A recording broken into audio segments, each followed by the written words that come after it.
जब प्रातः कालीन उठें तो पहले उठने का नियम लें कि सूर्योदय के 1 घंटा पहले हम उठेंगे। देखो हमारी प्रार्थना मानना। तो इस समय सूर्योदय कई बजे होता है? लगभग 6 बजे, साढ़े 6 बजे। 6।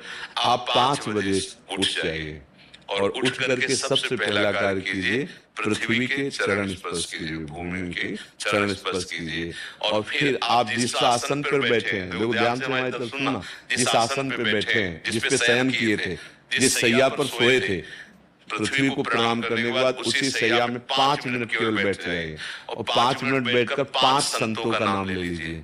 जैसे हम लोग श्री स्वामी हरिदास जी की जय, हरिवंश महाप्रभु की जय, हरिराम व्यास जी की जय, नागरीदास जी की जय, श्री ध्रुवदास जी की जय।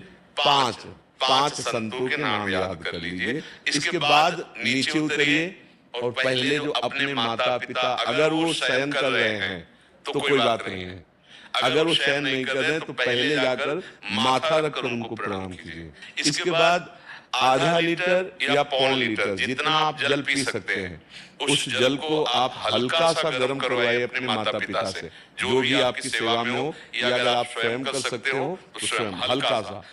अगर 500 ग्राम पी जाए तो और अच्छी बात है, और इससे ज्यादा पी जाए तो अच्छी बात है। वज्रासन में बैठना आता है? वज्रासन जानते हो आप लोग?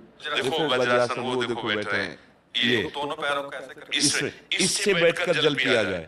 ये आपके ब्रह्मचर्य की रक्षा करेगा, कब्ज नहीं होने देगा और आपके मस्तिष्क की गर्मी को ठंडा करेगा। ऐसे वज्रासन में बैठकर धीरे धीरे 5 या 10 मिनट में जल पिया जाए, एकदम न पिया जाए। गिलास में लेकर के 500 ग्राम जल धीरे धीरे उसको पिया जाए। फिर इसके बाद आपको 100-200 कदम टहलना है। फिर इसके बाद आप शौच जाइए।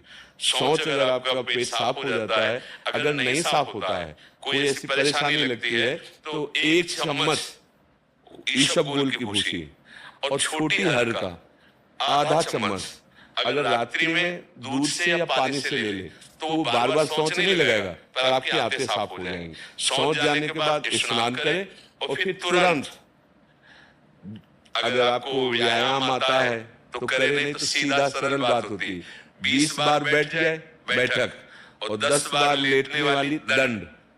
और इसके बाद जो अनुलोम विलोम, जो इससे खींचे इससे छोड़ दे, इससे खींचे इससे छोड़ दे, इसके बाद दोनों हाथ ऐसे करके 7 बार ऐसे कर, सीधा खींचे और सीधा छोड़ दे। इतना ही तुम्हारे लिए प्राणायाम की आवश्यकता है। आप अपनी दिनचर्या में लग जाए। जो पढ़ाई का कार्य दिया गया है, आगे तो मैं और भजन की बात नहीं करे, जो पढ़ाई का कार्य दिया गया है वो भगवान की ही पूजा है। आपकी दिनचर्या जो आपको अपने गुरुजी या टीचर जी को जाके प्रमाणित करनी है, कल जो पढ़ाई गई थी आज के लिए, वो आप सुबह सुबह उस समय व्यायाम के बाद, तो आप देखना आपकी स्मृति बहुत प्रवीण हो जाएगी। अच्छा, ये आपकी प्रातःकालीन दिनचर्या है। जब आप अपने गुरुदेव के पास स्कूल जाएं, तो हमें आजकल का तो पता नहीं, पर हम लोग जब जाते थे तो अपने गुरुजी को प्रणाम करते थे। तो जो स्कूल में आपको पढ़ाई पढ़ा रहे हैं वो तो बात है, अब आपको जो हम खास बात बताना चाहते हैं वो कि देखो अभी छोटे छोटे बच्चे हो, बच्चों में कुछ बच्चे ऐसे गंदे बच्चे होते हैं जिनकी गंदी बातें दिमाग में आ जाती हैं और गंदी बातें वो करने लगते हैं आचरण में। आप लोग इतना तो जानते होंगे कि गंदी बातें किसे कहते हैं। आप लोगों के पास अगर मोबाइल है तो कभी गंदी बात देखना नहीं। कोई भी बच्चा अगर गंदी बात दिखाए तो अपने टीचर से या अपने माता पिता से जाके शिकायत करनी चाहिए। वो बहुत हानिकारक होती है। कभी कोई